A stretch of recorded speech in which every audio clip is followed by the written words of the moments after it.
guys, just got down here to the range and I'm the only one shooting. We're at the pits and I'm going to run you through how to set up the Silver Mountain electronic target.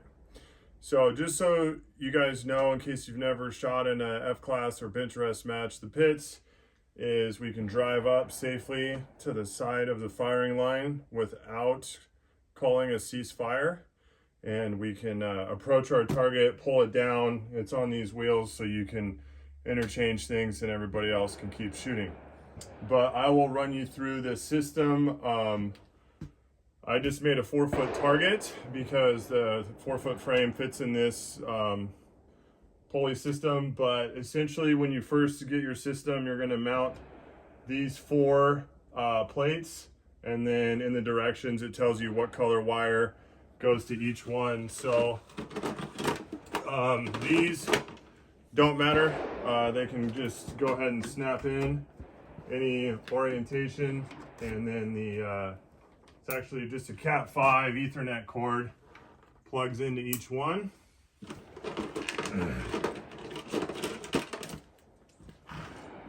So one thing I will say, when you make your target frame, you do need to, these lines right here are so I can find the dead center of the target, and then you have to take a measurement to enter into the app to where you can configure it so it knows it's square. These need to be squared to each other because the way the sensors work is they're acoustic. So when the bullet passes through the target, vibrations picked up and it can mark your point of impact. So the consistency of the target is very, very accurate. They said at 1,000 yards, it's a 1/4 inch. The biggest difference is if the target's moving, that can throw off some variation in your impacts.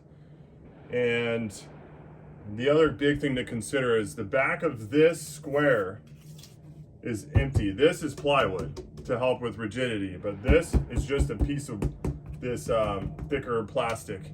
So the bullet needs something easy to pass through. If it hits wood, then it causes back vibration, which can throw your the placement of your shots off. So once we get these plugged in, hooked up, we have this antenna. So this antenna needs to get screwed in. Big thing is you don't want to shoot it. So it needs to have a clear view of the target, but not be in a place where it's easily shot.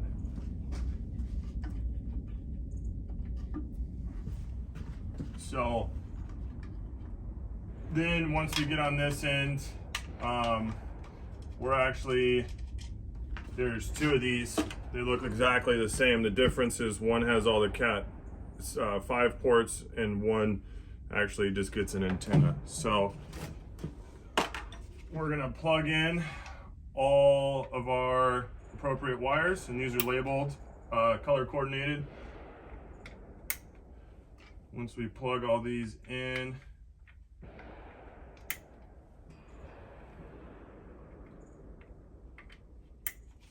we'll then plug in the antenna.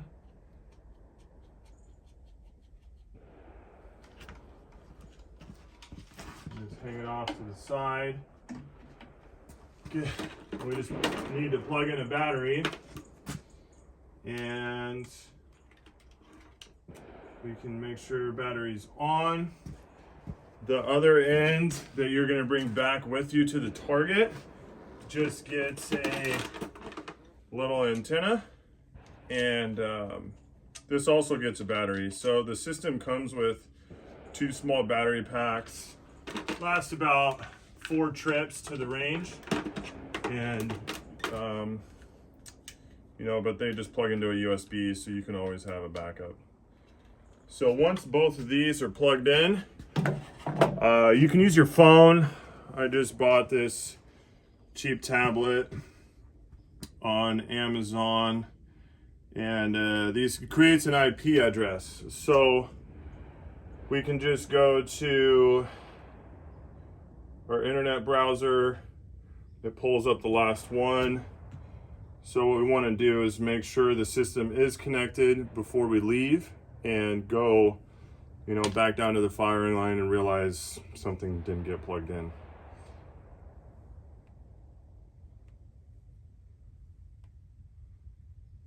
So as of right now, they're trying to link to each other.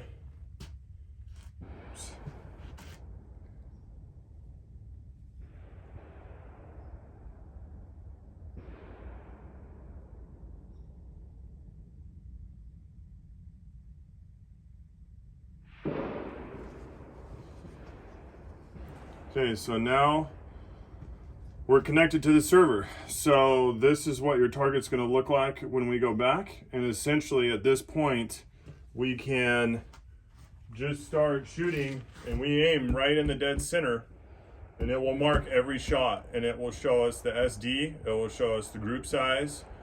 I don't pay too much attention to how close to center I am. Most of the time I'm shooting groups. If I do want to practice, say for a cold bore 600-yard shot, you know, holding wind, holding spin drift, then I do consider where my point of impact is on the middle. So empty target, once we go back down to the firing line, I will show you guys after I shoot a group what we look at. All right guys, we're back at the firing line, 600-yard range. Hoping you're able to see the screen down here. So that's our target. Normally, obviously, I have it closer to me, but I'm hoping you guys can see some point of impacts and the shots marked. We do have the receiver down here with us, so we want to make sure that antenna is pointed down range. And I did bring a couple rifles with me. The biggest thing for me with this system is the time savings. When shooting at distance, if I bring 2, 3, 4 rifles with me to the range, I can shoot a group, have that group size and save it. For low development, you can easily shoot ladders. I can go grab another rifle, delete the target, and keep shooting. I don't have to worry about coloring bullets or marking my impacts and going back and forth downrange. It works good for any sort of cold bore shots you want to do. So I'm going to go ahead and take 3 shots. This is 7 SAUM, 26-inch barrel, pushing the 180 Burger hybrids at about 2910 with Reloader 23, and it's shot very well. Alex Wheeler built this rifle for me. It's got a Hawkins flush. Actually, no, this one's got the VDL.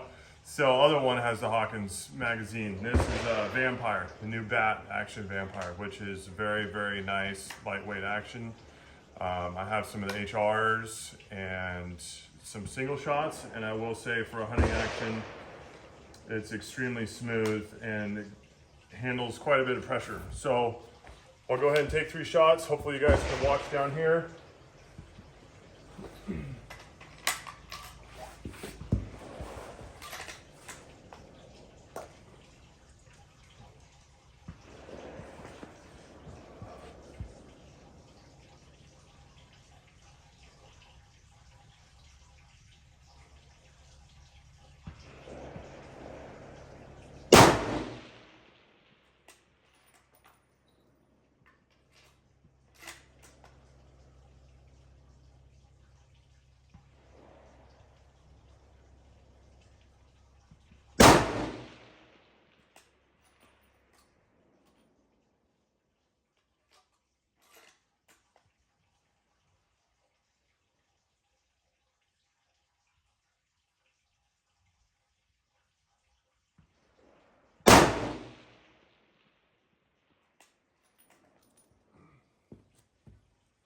All right, so